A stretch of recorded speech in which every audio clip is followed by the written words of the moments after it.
Hi, and welcome to the Corporate Jet Investor podcast. We're absolutely delighted to be joined by Garrett Jerde, the founder of JetHQ. Garrett's annoyingly young.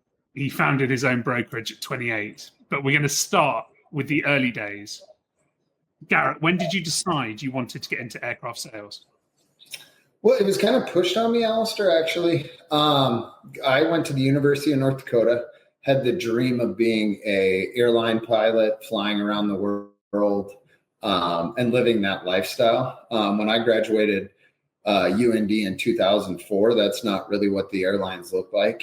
You were going to make about $12,000 a year, and you were going to fly a 1900 from, Wichita, Kansas to Newton, Kansas. So my senior year, I was instructing at UND, and I found out about Raytheon Aircraft company at the time's demo pilot intern program. So I was lucky enough to get an interview for that position, and then I was awarded the internship at Raytheon Aircraft. And it was one of the coolest opportunities. You came into the demo department, you had a week in dispatch where you helped with flight operations, and then you were given a week of flying. So it was either flying the 1900 shuttle to Little Rock, where we had the Hawker facility, or you went out with other demo pilots and you actually gave pilot demos. Myself and Matt Boyd got so lucky because there was also a production test internship, and the production test interns went and took jobs with the airlines. So Matt and myself got to do 1 week flying with demo and 1 week in production test. And that really opened my eyes to corporate aviation and that whole world. So at that point, I really decided this is where I wanted to stay in aviation, in the corporate sales world. And then I did the internship for 6 months. They weren't hiring right out of the internships. Typically that did. So I went out to Arizona and I instructed Chinese and Indian future airline pilots for about 6 months. I built up a fair amount of time in my flying CV. And then I came back to work kind of through Hawker Beechcraft, but I came to work for a company called Range Flyers that just delivered newly made Hawker Beechcraft products all over the world. So I went intern, got to see like the demo side of the world, a little bit of production, did some instructing, and then came back to aircraft deliveries. And that was super awesome experience. I did around the world twice in 8 days delivering airplanes. And that's when I knew I wanted to be in this side of the business. And then did Range Flyers for about 6 months. And then Don Dwyer, owner of Guardian Jet, Brad Hatt of Hatt & Associates, and Sean McGew knew about me and kind of brought me back in. And that's when I joined in 2006 as a demo pilot. And I was the third Hawker Beechcraft demo pilot to actually be based abroad. I was based in Chester, England, and myself and Aaron Comer were the two international demo pilots. We replaced Rebecca Johnson, who's now the COO of JetHQ. So it's a small world. Did you just look back and think how lucky you were? Oh, I'm the luckiest guy on earth. I can fall in anything and I come out smelling pretty clean, but so lucky. The only thing I'll say that, I talk to industry colleagues, my wife, my family about my luck is not being afraid to take any opportunity. A lot of my colleagues in college were just dead set on the airlines or whatever path, they set out on, which tenacity and choosing a path and, having the tenacity to follow through is something more people should have. But keeping your eyes open to other opportunities come while you're on the goal you think you should take, I think one of my main attributes. I can see when there's opportunities and just go grasp it. And that's kind of how I got to JetHQ. So I was a demo pilot based in Chester. I did that job for a whole 6 months. And then a sales opportunity actually came up based out of South Africa another colleague and I competed for that job, and it was awarded to Chris Hancock, who now is our vice president for the Northeast. And I took over his role selling pistons and the C90 for all of Europe. And, everybody kind of remembers that 2008, 2009 period. It was a pretty good downturn. But I saw the opportunity there again. They gave me a Bonanza, a Baron, and a C90, and Sean, Don, and Brad flew those all over Europe. And my first year, I was able to get Salesman of the Year in kind of the worst market anybody'd ever seen. But nobody was showing up in Europe to sell airplanes. And there was catastrophic financial crisis, but there was still a lot of people that loved our traditional Bonanza, Baron products we were making forever. And nobody was really following up with them because of the global situation. And I sold 19 airplanes that first year. Wow. And then did you know, for people who don't know, Hawker was owned by Goldman Sachs and Onyx. So it was basically a private equity play, and it eventually went into Chapter 11. When did you first realize that was going to happen? Well, it was a fantastic opportunity for me, not great for the company, but we had Brad Hatt and Bill Brown running the business. And then we were acquired by Goldman Sachs and Onyx, and everything started to change. And I could tell something was going on, but it was a perfect time for me to get a little taste of more of a corporate environment. Bill Boyster and Sean Vick took over in the acquisition, and Sean Vick and Bill Boyster are both incredibly smart humans. And they started to change how we were doing business. Beechcraft was traditionally a handshake, kind of everybody just knew we'd been doing it the same way. And those two brought in, real sales training and more of a structure to our business. But you could tell there was a change coming. A lot of the management changed, and it was good for me to learn all that. When I got uncomfortable and kind of learned what Chapter 11 was, because I was 27 years old, was when we started pushing orders on dealers, and I couldn't really answer the questions of the clients and the dealer organization. And that was more on me, just in my being naive 27-year-old selling airplanes. And that's when I could tell there was probably a change coming. And that's when we started, some of the more senior salespeople found other employment, in a nice way to say it. And I was given more and more opportunity. I just felt uncomfortable, Alasdair, not being able to answer questions of people that I was making promises to. So that's when I decided it was time for me to leave. And I resigned. I flew into the MAX Air Show at Vnukovo in Russia. Had a visa issue. I was living in Spain at the time. And I just decided I needed to find another opportunity. And that's when I decided to leave Hawker Beechcraft. And then I moved to New York at that time. And the girl I was dating and I talked about what was next. I interviewed with a couple other OEMs, and then that's how JetHQ was born. Wrote a business plan that really hasn't been looked at since. Moved to Dubai on a one-way ticket and started JetHQ. Okay. So Dubai then was not what Dubai is now? No. We, through other relationships like Alan Stanton, and who's another ex Hawker sales guy, wasn't he? Exactly, yeah. We go him. Yeah, Alan, who now runs Stanton and Partners, was with Hawker Beechcraft, and he transitioned to Gulfstream. And Alan's a great guy. He said, "Hey, mate, you should come out here and check out Dubai." I'd been there twice, ferrying airplanes, and then once with Hawker Beechcraft as a demo pilot.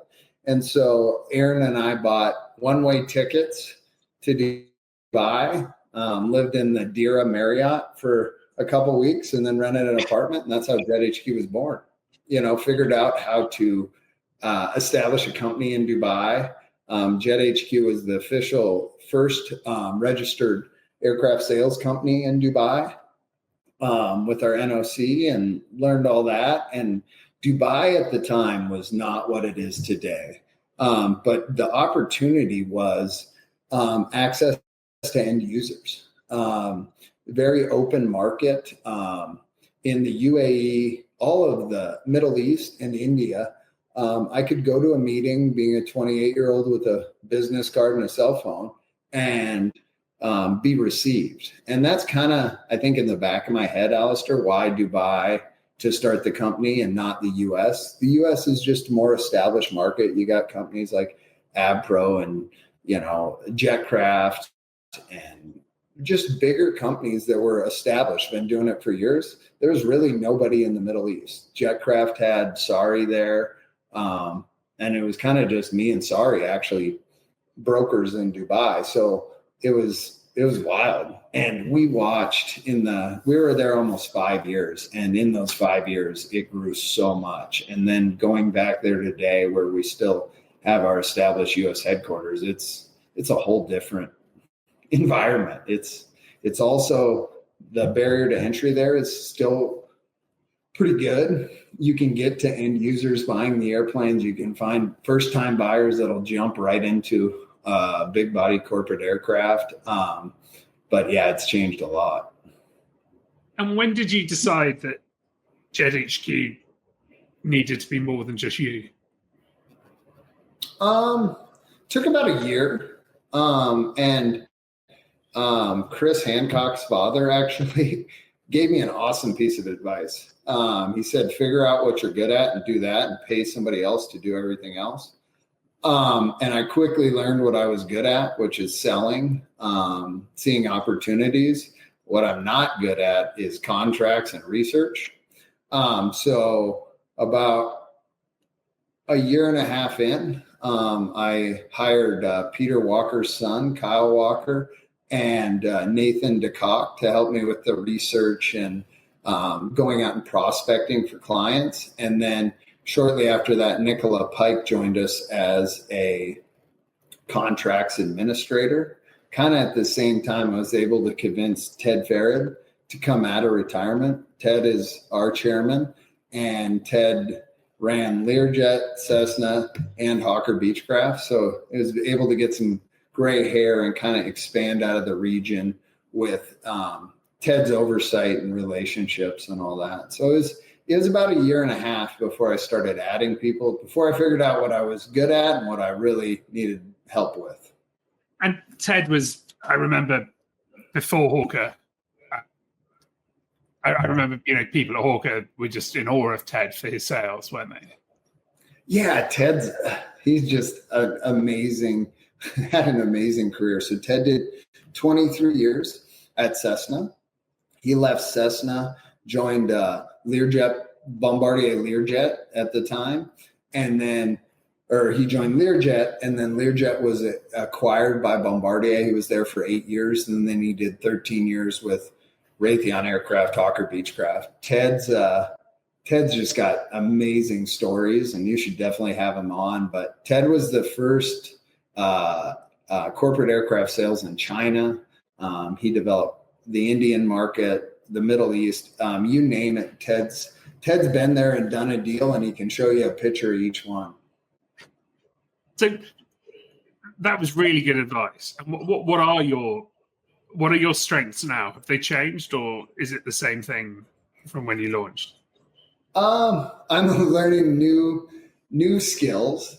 Running JetHQ's got 42 employees around the world now, so I still think I'm pretty good at selling airplanes. I'm working really, really hard at vision and processes. As we've grown, we've had to, it's not just me and a couple guys running around. So I'm getting better at those skills, but I still think my number one is selling an airplane. And is that what you enjoy the most? It is. It's funny. You kind of go to what you're good at, what you like. So I do really enjoy creating opportunities, delivering airplanes to clients, especially that are new to the market or had a bad experience. Kind of when I started JetHQ, the one part of my business plan that lasted was give the used aircraft market an OEM feel, which a lot of the brokers out there do a fantastic job. But because to get in the aircraft brokerage world, there's no test, there's no certification. It just, if you have, a contact with an airplane, you can be a broker. And we really try and give that OEM feel to clients. We have a process. We went out about a year ago and kind of rated the global brokerage market, and we call it a tier 1, tier 2, tier 3 broker. And that's nothing to do with their skills, Alasdair. It's a tier 1 broker has a global team. They have a contracts department. They have a structure.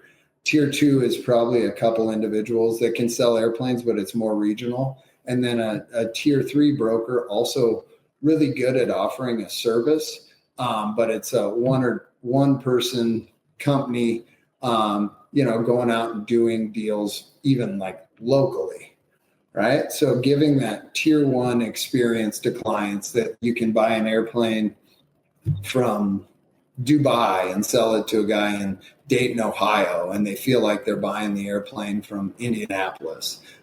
Giving clients the advice they need on the contracts, legal, and really giving people entry into the global market, where a lot of the tier 2 and tier 3 brokers, they're really good at what they do, but it's so centralized to their local market.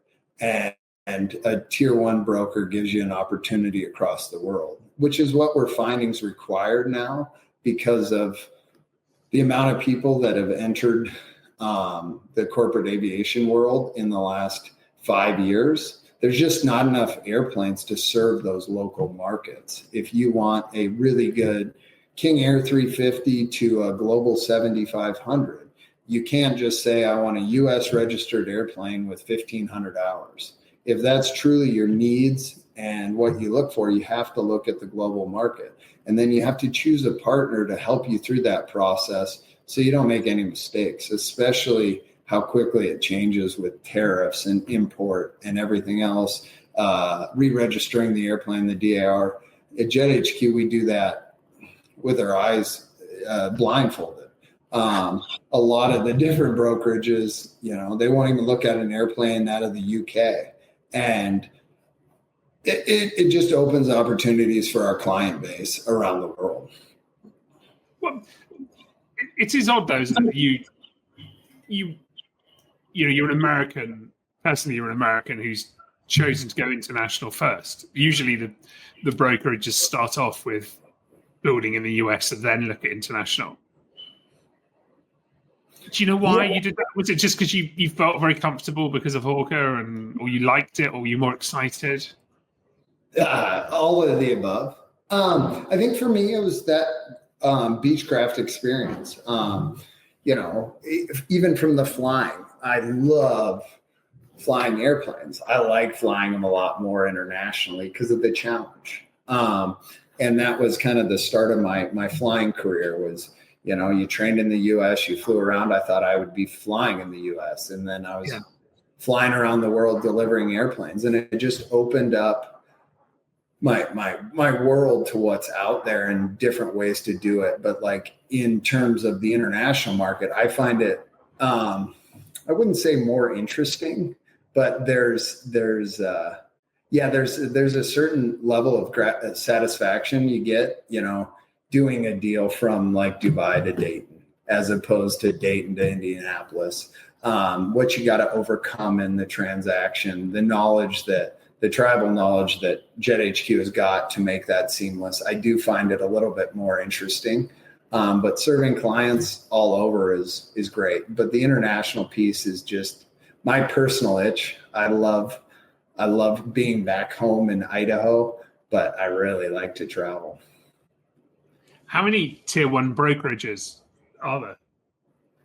There's very few. And And again, there's a bunch of fantastic brokerages around the world, but there's very few that have people on all the continents, or a fair bit of them, that have that in-house legal advice that can really serve you for any situation that arises. So I don't want to say a number, but if people can look at it and really see what their needs desired. If that King Air is in your that gentleman selling a King Air in anywhere in America, they can probably transact very well within the U.S. It's when the U.S. is not buying that you have to look out to exporting the airplane to Brazil or Mexico or the Far East, that, those kind of companies struggle with that. Do you still fly personally? I do, Alasdair. I currently own a Beechcraft Premier, which I use for most of my domestic travel, but I still fly about 300 hours a year. And the Premier it helps me sell airplanes because, you can talk about the benefits of corporate aviation and how it is a time machine for clients. But when you show up in your airplane and you live in Coeur d'Alene, Idaho, and you're in, a meeting in New York same day, it's pretty cool to tell that story. So I use my airplane quite a bit. And yeah, it really helps both my lifestyle and for the business. I did the math with our CFO the other day, and I save about 50 days a year that I couldn't do what I do not flying private, just based on airlines and where I live, getting in and out. So, I mean, I try and sell what I'm doing. That's a fantastic stat. When I started it, I said you're annoying because how old are you now? I'm 41. Okay, so you're not under 40, but yeah. As well as managing 42 people and still flying yourself, you're also incredibly fit, aren't you?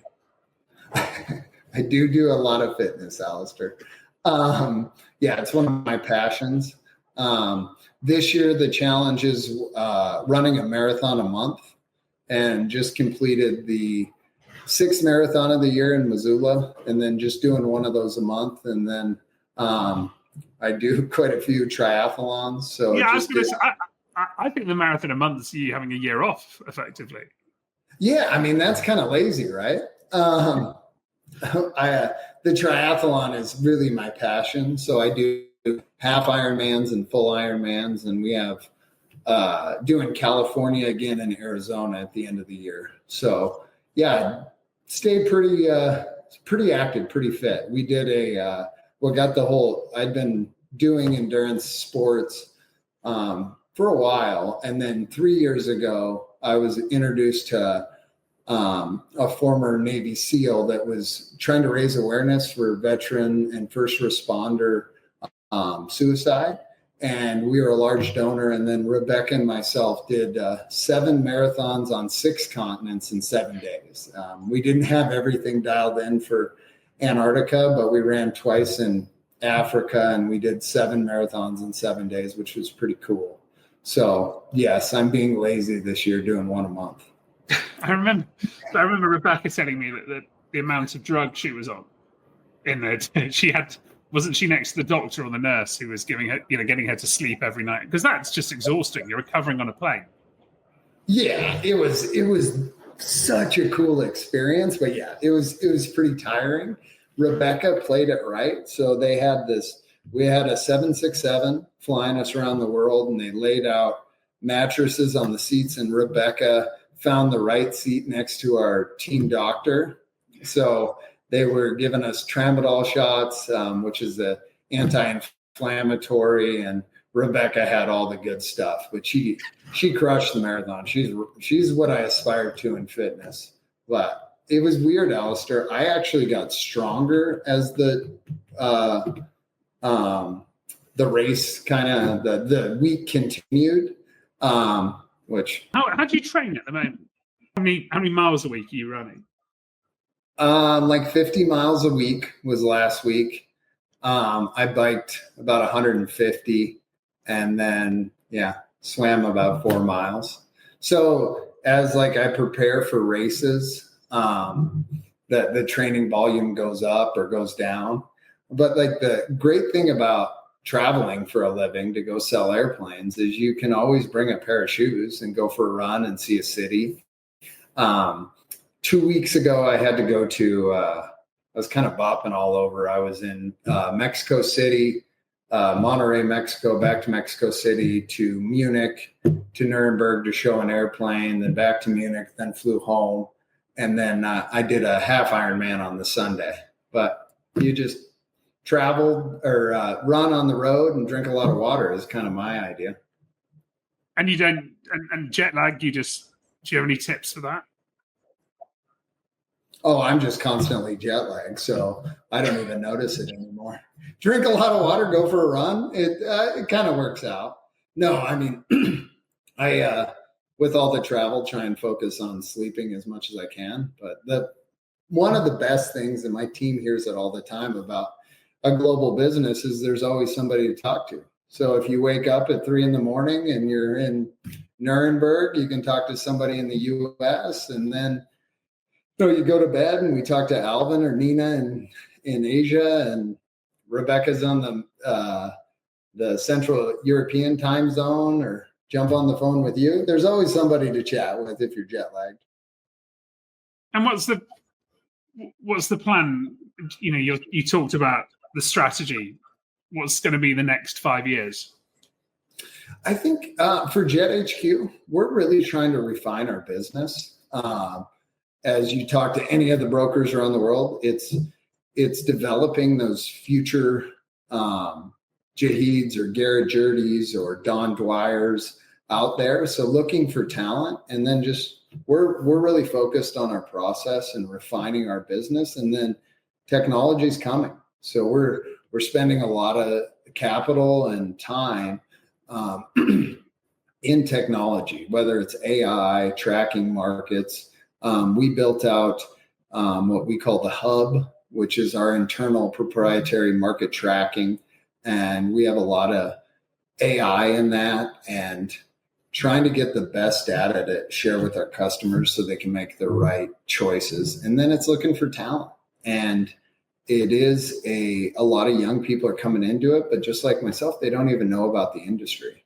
So going to like the JSSI Aviation Summit with Oak and meeting young people and trying to talk to them to get them in the business, and then exploring where technology comes, where it's going, I don't think we know. I didn't get my first cell phone until a freshman in college, and now these kids, my 8-year-old can work my iPhone better than me. I'm trying to stay up on it, but who knows where technology will lead us.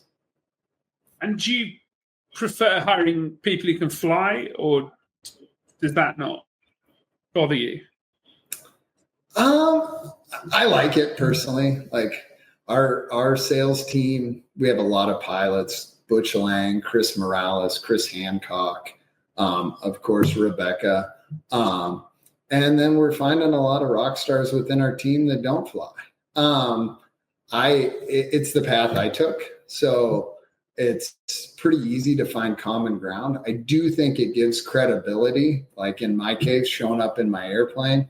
And when it comes to technical on the flying side, deciding which airplanes, it really helps when you've flown a lot of them, when you're having those conversations. I don't think it's a necessity, but it helps. But the same can be said, Alasdair, from technical background, working in an MRO, sales engineering, knowing the product, whatever people's background, as long as it lends to what they're eventually selling and giving them credibility in that, I think it really, really helps. It's hard to take somebody out of finance and put them to airplanes. They can do the numbers, they can have the economical discussions really well with the end users, comfortable in a boardroom. But when that chief pilot or director of aviation comes in sometimes they're on shaky ground. So I think an aviation background certainly helps, but it's not absolutely required.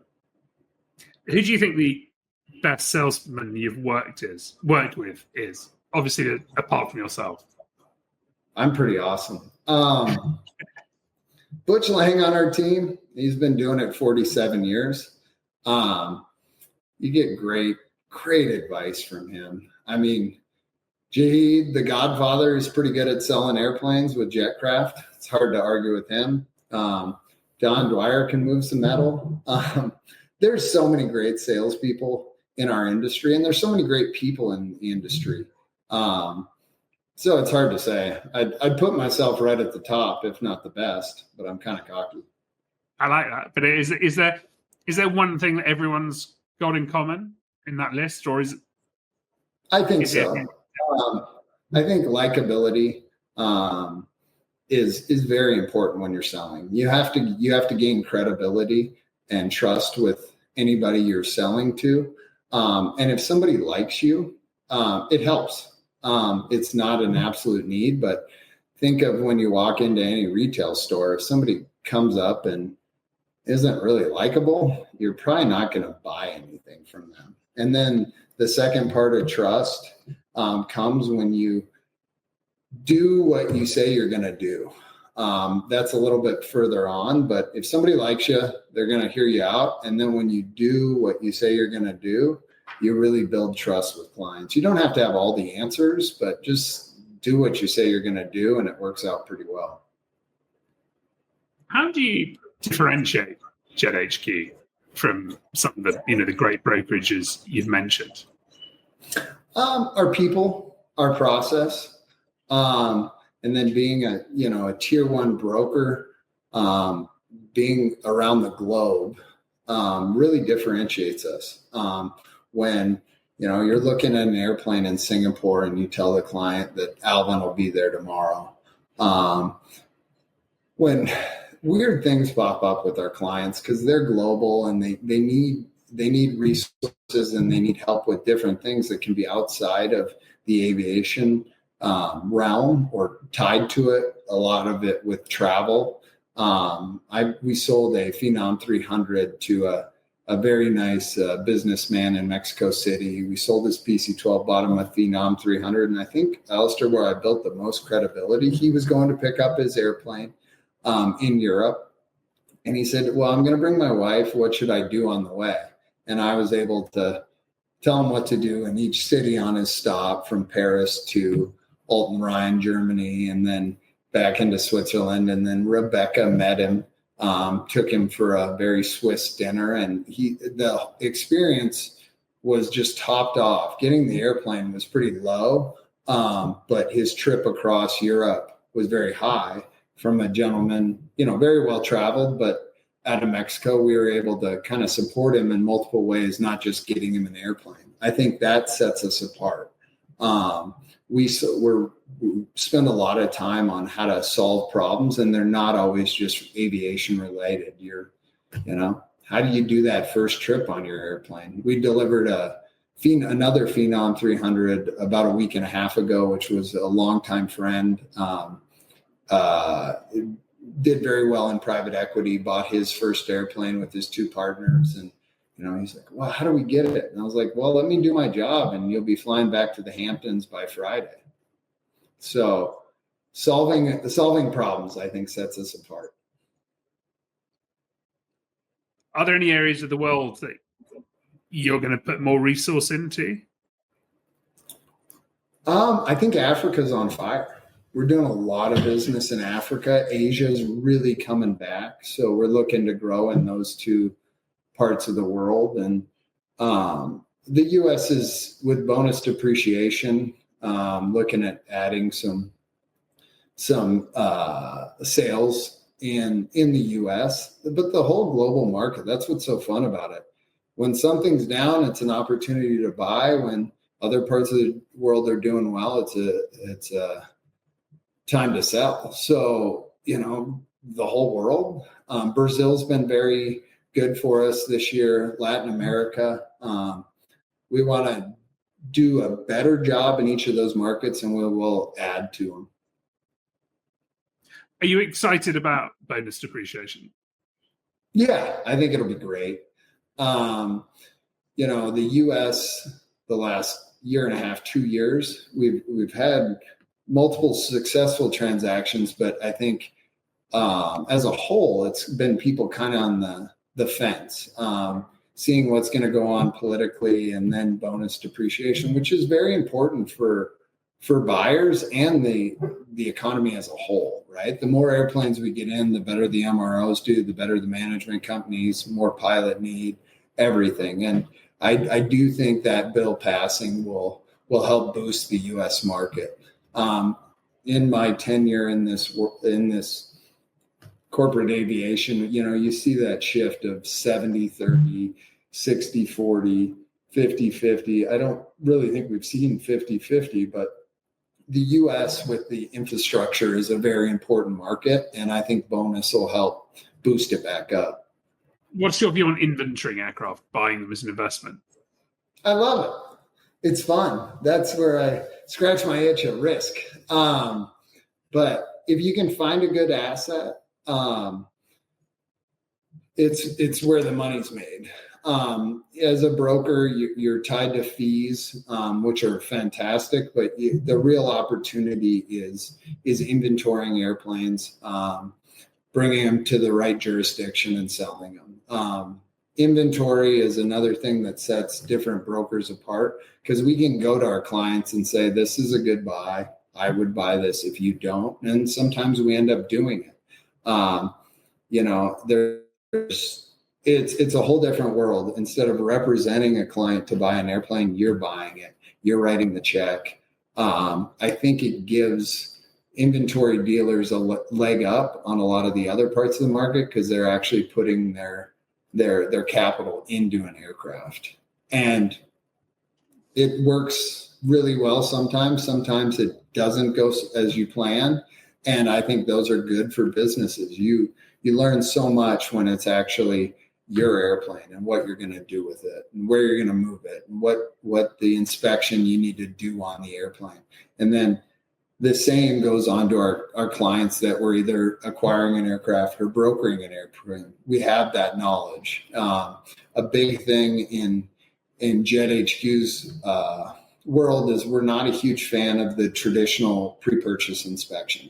I think a lot of times, because you're not completing Chapter 5 maintenance items on an aircraft, you're just checking it. So we have so many transactions, and I know our partners around the world run into the same thing, where you have buyer and seller and an MRO, arguing about something that may or may not have been checked anyways. So when we go buy inventory airplanes, we do a very thorough logbook review. We check the engines, and that's about all we check. If there is due maintenance, that's a great thing for a pre-purchase inspection to take part of, because both buyer and seller has to do it, and the buyer takes advantage of that future maintenance. But these long drawn out pre-purchase inspections seem to just hold the aircraft on the ground, and anybody buying an airplane is buying it to use it, not talk about it for 4 months and get frustrated. So we go out and do our inventory purchases in the same way we try and get our clients to do them. And, over the last year that we've really been on this soapbox, we've had a lot of good success. The Phenom 300 I mentioned earlier for Andrew and his partners. We bought that out of a 120-month landing gear. We sent somebody out to review the logbooks, and we closed the transaction about a week and a half. It was a total of 2 weeks, and they were flying their airplane. Where a lot of these PPIs, everybody is happy at the beginning. You negotiate a win-win deal on both sides. You put it in an inspection facility, and this is no fault of the MROs. They start looking at things that aren't meant to be looked at per the maintenance manual. And 3 months down the road, not everybody's so happy. Do you specialize in inventory in bringing aircraft into the US, or is it just purely opportunistic? Most of the aircraft that meet the KPIs, if you will, to inventory are not in the U.S. It's pretty difficult to buy an airplane at the right price in the United States. So we do specialize in bringing airplanes from abroad, and a lot of times we'll bring them to the U.S. The tariff discussions have brought up new challenges, which I think are opportunities. What airplanes are you looking at? And then if that airplane is subject to tariffs, what other markets is that airplane desired in? And so it's really looking at the globe. Airplanes aren't like houses, they move, right? So buying an airplane in Europe and, knowing your pipeline for it is in Africa and not planning on bringing it to the US is something that just kind of popped up this year, and we've been pretty successful at it. And I know some of our other industry partners are doing the same things. And there was a great period during COVID where a lot of dealers were taking aircraft from China and selling them into America. So you can find great opportunities, I guess, if you're prepared to go international. Yeah, and I think you have to now.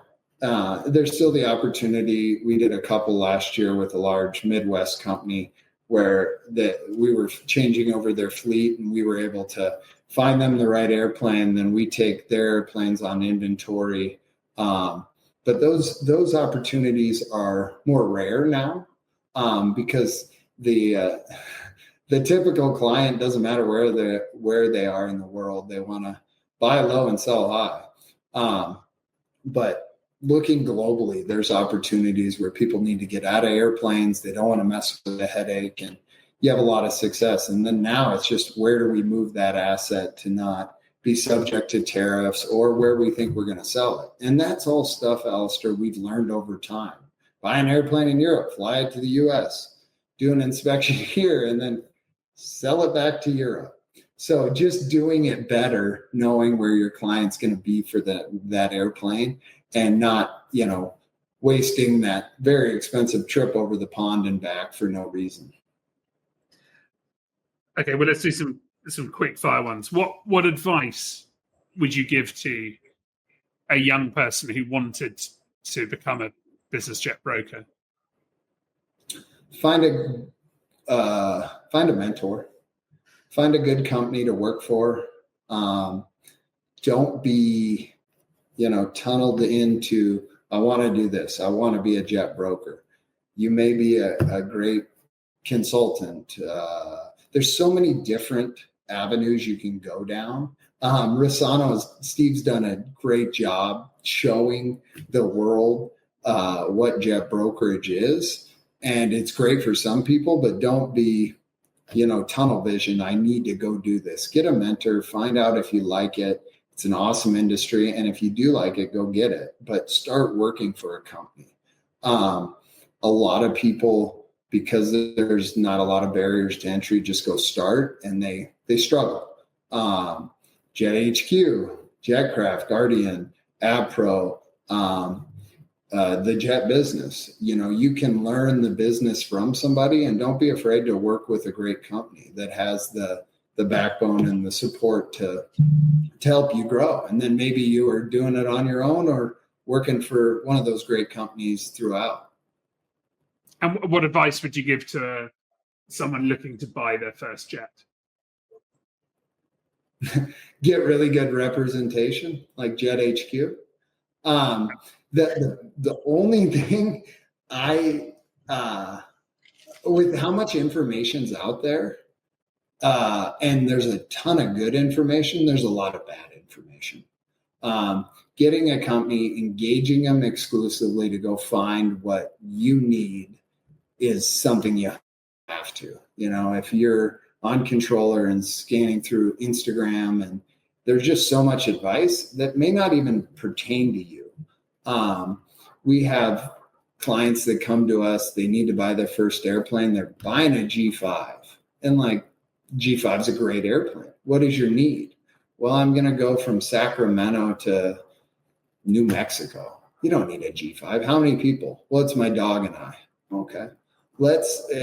engaging somebody with the knowledge to help you buy your first airplane and buy the right airplane with a plan to get out of that airplane. Because a lot of people will tell you, I'm going to buy one, I'll keep it forever. I personally went through 3 airplanes. Your business changes, your goals change, your personal life changes. You will get out of that airplane, and getting the right advice on the first one is paramount. And having a plan that for the second airplane, when you buy the first one, is very, very important. What do you think would have happened if you'd ended up going to an airline?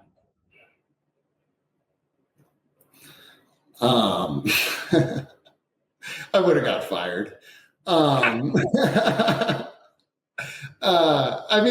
think I would have crushed it and loved it, and it would have been pretty short-lived, as I've matured more or less. I like to be to my own drum. The airline world is as it has to be, is very controlled, and it's a checklist world. I use checklists whenever I fly, but I don't overly like it. So I don't know how long I would have lasted there. And, my idea of the airlines was catch me if you can, jump on a 747, go to dinner in Thailand with a bunch of flight attendants. Like that world they don't really catch up. But yeah, I probably would have got fired, Alasdair. Do you think after 13 years of your own business, you could work for anyone else? Like I said, I see opportunity. I'm pretty good at it. I can't really see that in my preview right now, but I'd never say never. I'm not above it. I think one thing people make the mistake of is you can always learn. And if, I don't know, that ever happened, I would feel like I would embrace it and learn from those people, and then they'd be working for me soon. But I wouldn't. I think it would be naive to say that you could never do something. That's kind of my fitness regime.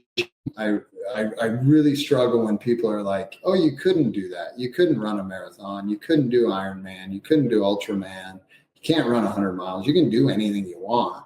You just have to lean into it and do it. So I don't see it right now, but I could if I needed to. Have you looked at buying another brokerage or getting in private equity investment or anything like that? Yeah, we get hit up all the time for investment, and I've thought a lot about it. It could be in the cards. I think you will see some consolidation in the industry, especially when you go through the tiers of brokers. And again, I want to emphasize that tier is not based on how good somebody's at it. It's just their segment of the business. And I can see taking over some tier 3 brokers to get that regional expertise or capitalize on a market. You look at like what JetCraft did with CFS. I think that's a great play. JetCraft is a phenomenal large aircraft broker with heavy focus on that segment, and CFS brought together another segment. I got a lot of friends. I can see some consolidation and some acquisition in JetHQ's future, but it's really important to get the right partner when you're doing that. A lot of people are set in their ways, especially a lot of the companies that you'd want to acquire. And at JetHQ, we do it. We do things different. Final question. Okay. How do you relax? I run a marathon. And when you're running, are you thinking about what? Oh yeah. But like when you're running for like 3 hours or 5 hours or biking for 6 hours, you go through all the processes. But fitness is a great release for me. And then I guess the relaxation, I should say, hang out with my family. I'm long on hobbies, but hanging out with my kiddos is very, very relaxing, even though I make them do a lot of physical activity, surfing, skiing, stuff like that. And are they going to take over JetHQ? I know they're very young, so it's a bit of a lot. It's probably too early to give them that pressure. Yeah, definitely not pressure. I want them to do whatever makes them happy. It is funny when we fly as a family. My oldest daughter, she turns right. She's got her seat in the airplane. She does her thing. My youngest daughter, aka the honey badger, she's in that right seat and she loves it. So I can see it going either way, but I just want them to be happy. If it's the corporate world, if it's airplanes, that'd be so awesome. But whatever makes them happy. The 8-year-old right now is going to be a lawyer, which I could use on the team, but we'll see what happens. My daughter used to be a honey badger. It's the best, right? And finally, how often do you wake up in the middle of the night or first thing in the morning and go, oh, you're so upbeat, but how often do you have mornings or, you wake up jet lagged and go, I just can't believe I've got more, 20 problems to solve today? I think every morning you wake up with an opportunity, which some people like to call problems. Very few days does that make me want to go back to bed. But yeah, that, like I said, this business, like most businesses, is about solving problems. But yeah, there is those mornings where you're like, I'm just going back to bed. But I look at each thing like an opportunity, and being on the West Coast time zone, it is fun to wake up and just watch those opportunities go off your desk and, work through it. And, deals are not working out in the morning and they come back by the afternoon, and it's challenging. That's why going back to what I'd recommend is, if you want to be a jet broker, go learn what it is. It's not just, the shot on the door at closing. There is a lot of things you have to overcome, and getting your eyes open to those and really deciding if you like solving problems. Because if you don't like solving problems, aircraft sales is probably not something you want to do. But Alasdair, I enjoy it. Like 99% of the days, it's like, let's go. Let's figure this out. And on that cheery note, Garrett Jerde from JetHQ, thanks so much. Cheers. Thanks for having me.